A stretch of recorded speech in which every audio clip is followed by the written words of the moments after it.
on, guys? It's K-Dub here with another episode of Crypto Zombie. So today is Monday. Welcome back. That's right, back on the grind. So let's have a look at what is going on.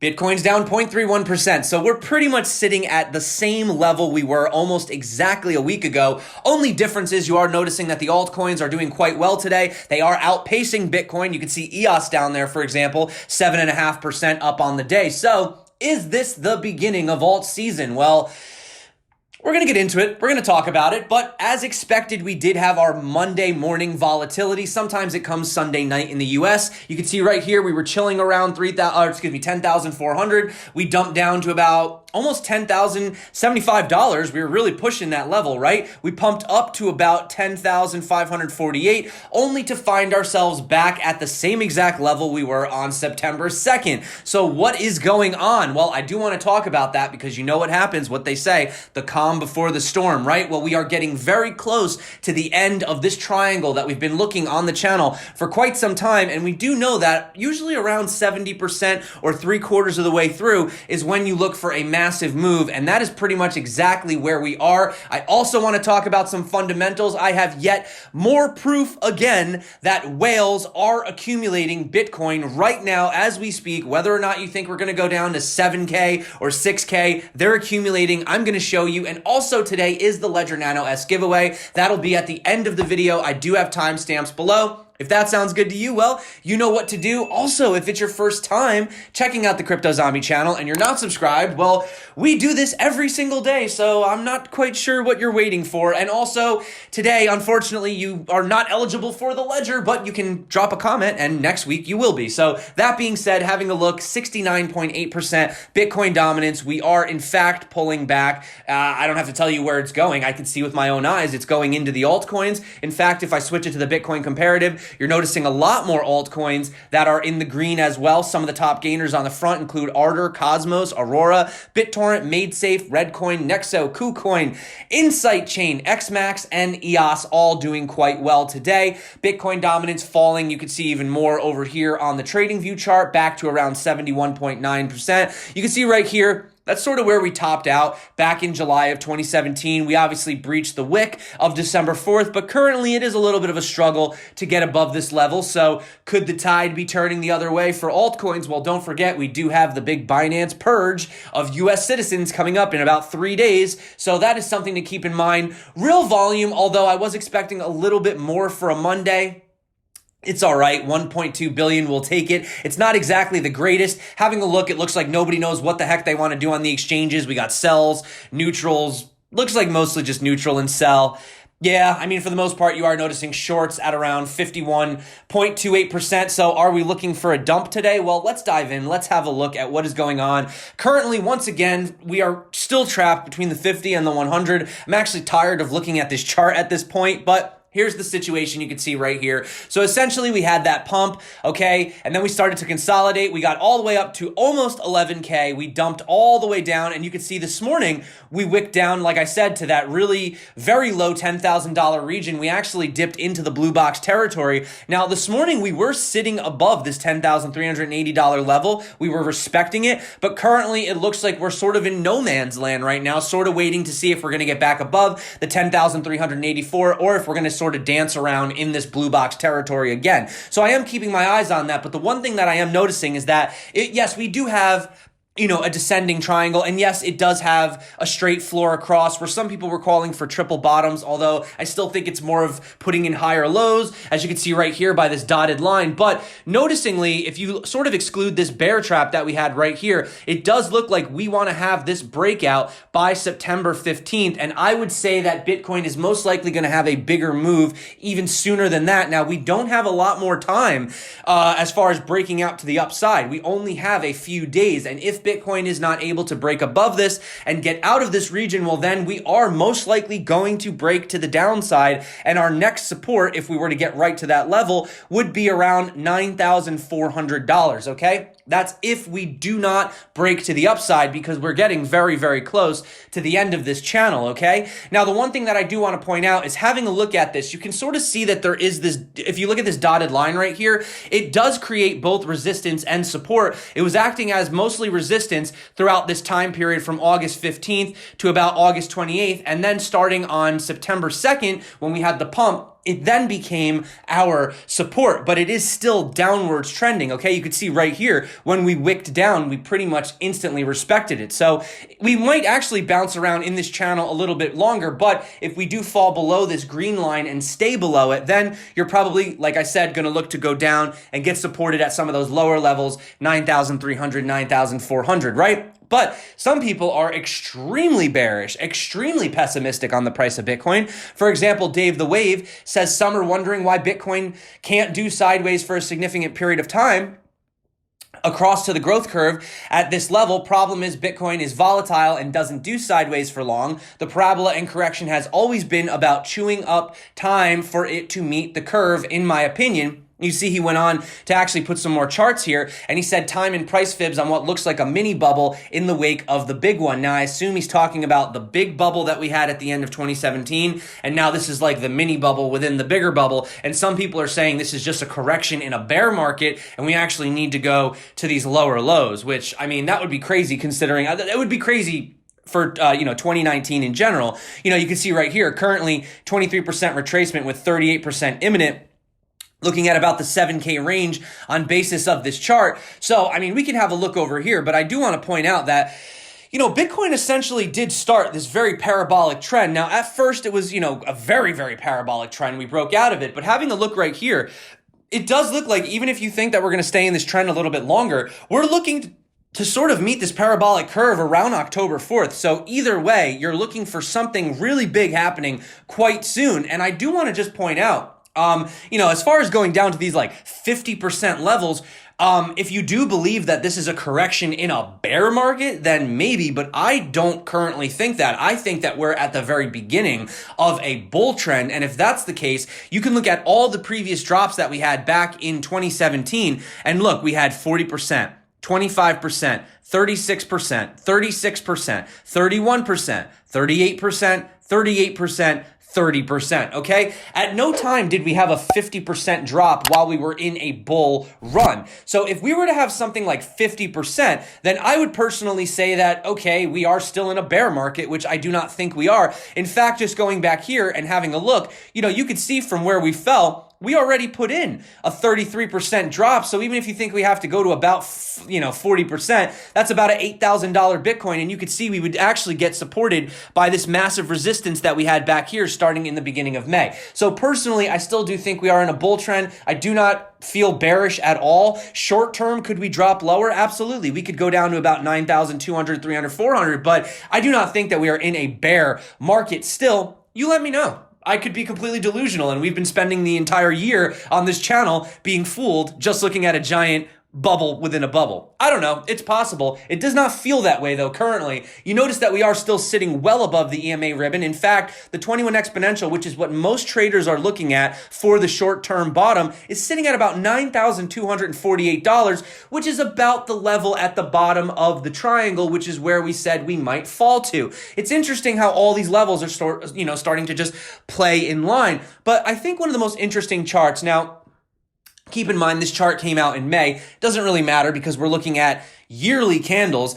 Basically, these represent Bitcoin years. You could see, 2011, green, 2012, green, 2013, green. 2014, we had a nasty bear market, down 56%. 2015, 34%, 2016, 125, 2017, 1,335%, and then we had a 73%. We actually had an 84% pullback from the top, but we're just talking yearly candles here. And now we're starting to put in a green candle as well, okay? So I just wanted to let you know, it is not common historically, even though we don't have that much data to look at, but it doesn't look like Bitcoin is going to be putting in another red candle. In fact, the pattern so far, although we only have two patterns, is 3 green, a red, 3 green, a red. And we are currently in the green this year. Obviously, we opened this year at about $3,691, and currently we're still doing quite well. So for people that are saying, "Oh my goodness, Bitcoin, why? What is going on? It's dumping. It's no, guys, come on, seriously. We've still outperformed everything. And even though gold is doing great today, what's gold up? Like 22%? I think it still has quite a long way to get to the levels of Bitcoin. Now, interestingly enough, we are getting very close to the end of this. Looking at the altcoins, I know somebody out there wanted me to talk about them. Like I said, right now, I'm still not really doing anything with the altcoins. I'm waiting for Binance to essentially purge their US citizens, and then I want to see if they pump or if they dump, okay? Currently, they are trying to pump, but you can see they wicked above the parabolic line and then instantly wicked back below it. So currently, we are still following the trend. We are still ultimately going lower, even though today and yesterday have been good days for the altcoins. Now, I'm not saying, like I said, I'm not not looking at altcoins. I am looking at altcoins, but currently, I'm just kind of chilling as far as trading and buying them right now. But if you are still interested in altcoins, I do have a strategy that I use for trading using 3 commas. You guys can check that out. But currently, I'm still mostly focused on Bitcoin. But you can see right here, as Larry Cermak said, this is probably the most bullish chart on Bitcoin I've seen to date, even though a single person can own multiple addresses, which is true. I mean, if you have a ledger, it generates new addresses every time, right? But he says this is clearly an indicator that user growth and an improving distribution is happening. You can see right here. Now, also looking at Brian Armstrong, he says great charts from Coinmetrics showing the crypto industry growth. Now, here's the point I was trying to make. For instance, the number of addresses holding at least 10 Bitcoin recently just hit an all-time high. Also, not to mention the fact that Bitcoin wallets holding 0.1 to 1 Bitcoin also hit a new all-time high. So what is this telling me? Number one, it's telling me, well, 10 Bitcoin is a lot. I would say for the average person, 10 Bitcoin is quite a lot of money. I would consider this to be, maybe if you don't consider it a Bitcoin whale, I still consider this to be rich individuals that have 10 Bitcoin, right? So you're noticing that this has hit an all-time high. So the wealthy are hoarding the Bitcoin and they are currently buying more at this level, or at least they're creating more wallets and putting more of the Bitcoin into the wallets, right? Obviously, we can never assume who owns the wallets, but if we go over here to the Bitcoin rich list, you can see right here, most of these top wallets are exchanges like Binance, Huobi, Bittrex, Bitstamp, etc. But this is really what I wanted to point out, okay? So having a look at people that own between 1 and 10 Bitcoin, okay? There's 617,175 people in the world that own between 1 and 10 Bitcoin. So let me just simplify that for you. There's about 617,000 people in the world that own a Bitcoin or more. Okay? I just want you to think about that. Okay? Now, obviously, there are more people that own more than 1 Bitcoin in this category, but I'm just starting right here. So if you think about that and you think about how small these numbers are, even if you want to go to the next 140,000 people in the world that own more than 10 Bitcoin, those numbers are astronomically small. Considering how many people are in the world currently, I don't know what it is off the top of my head. What is it, like 7.4 billion or something like that? And you're talking about just a few 100,000 people in the world owning between 1 to 10 Bitcoin and 10 to 100 Bitcoin, and you think that you're late to this party? You need to think again. Definitely not financial advice, but I do say try to own at least 1 Bitcoin, because when you really look at these numbers and you look at what 1 Bitcoin could potentially be worth in the future, I don't understand why everyone wouldn't try to own 1 Bitcoin. But not just talking about price, right? We always talk about price. Well, fundamentally speaking, hash rate is almost at an all-time high. We are almost up to 10 quintillion. You can see over here, this will start to become a problem for fiat as data centers dedicated to maintaining fiat systems are pulled into Bitcoin's black hole of true value. This is according to Max Kaiser. And what I actually found more interesting was what James actually posted. He said, good God, that escalated quickly. It was around 45 at the start of the year. Guys, this is incredible. We've more than doubled the hash rate. This means the network is literally the most secure it has ever been. The most miners have their ASICs, going. I mean, this is very positive. If these miners didn't feel good about the price, they didn't think there was an upside to this, why would they be taking this risk? Why would they be gambling, trying to secure the network? And Not just talking about that, let's just talk about 4 interesting facts about the Bitcoin Lightning Network. And I know a lot of people say, oh, it's just listen, it's still progressing, guys. In less than 2 years, it grew to 32,200 total channels, 4,800 nodes with active channels, and the total capacity of $8.6 million. Number 2, the number of channels, the average number of channels per node, and Lightning Network's capacity has experienced a 20% decrease in the last 4 months. Number 3, the largest single entity, LNBIG.com, holds about 61% of Lightning Network's capacity, but the concentration of capacity among the top 10 nodes has been decreasing. And number 4, just to show you, in June of 2018, the 10 largest Lightning Network nodes had about 53% of the network's capacity. In January, they had about 38%, and now it is down to 32%, which is showing you that it is getting more decentralized by the day. Also, recently, they're saying the LG Corporation announced that they're going to launch their own blockchain smartphone sometime soon. So you could see them kind of competing with what Samsung has done. But what's interesting is it says, reports say that they announced it, and then you scroll lower, and then it says, many industry experts are more than convinced that LG is likely to unveil their blockchain phone. So are they or aren't they? Here it says they are, and then here it says they're likely. So take it with a grain of salt, but hey, we might have a blockchain phone coming out for LG as well quite soon. And that being said, this has really nothing to do with anything, but somebody posted this on Reddit, and apparently you can send IOTA to this address and it will turn on this guy's lights for 1 minute. So, I don't know if this is scannable, but I think it'd be kind of funny if we all just send it to him and just keep his lights on all day. But hey, he's still got to pay the bill, right? Anyway, that being said, totally random. Let's get to the Ledger Nano S giveaway. So we obviously had 7 videos last week, so we got to put in 7, 1 for each day of the week. Ooh, number 1. So we're going to Monday's video, which was Bitcoin setting up for a parabolic run. Could be, guys, could be. So copy this right here. Go over to our random comment generator picker. Let's see. How many unique comments do we have? 619 unique comments. All right, drum roll please for the ledger. Oh, beef. Those whales, LOL. Yes, oh, beef. So any comment makes you eligible. You didn't mention the ledger. You don't have to mention the ledger, but you do have 24 hours. If not, I'll just pick another one if you're not interested. But oh, beef, you are the winner. So you know what to do. Either go to the official Telegram group. It's totally free to join. I'll drop the link below. You can hit me up there. Or if you want, you could just go to my About section and just send me an email.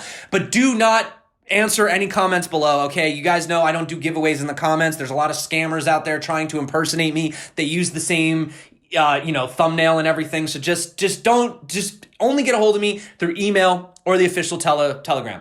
That's it for me today, guys. I'm keeping today's video really short. Not much to talk about. It's really quite boring. We're really just waiting for a move right now, but we've just been really what we've been doing is just wicking up and then coming back down to about 3,400 and then wicking down and then coming back to about 3,400. So currently that is the situation, but I am expecting a very big move, and I would probably say, it's probably going to happen very soon, guys, within the next week, because, having a look at this chart right here, we're getting very close to the end. And if we don't have a breakout by September 15th, then we probably are going to go down into some of these lower levels, into this red zone. I'm just being realistic, guys. So that is what we're looking at moving forward, but I'm not bearish. You know that. I'm a perma bull till the end, but short term, it could get a little bit turbulent. That being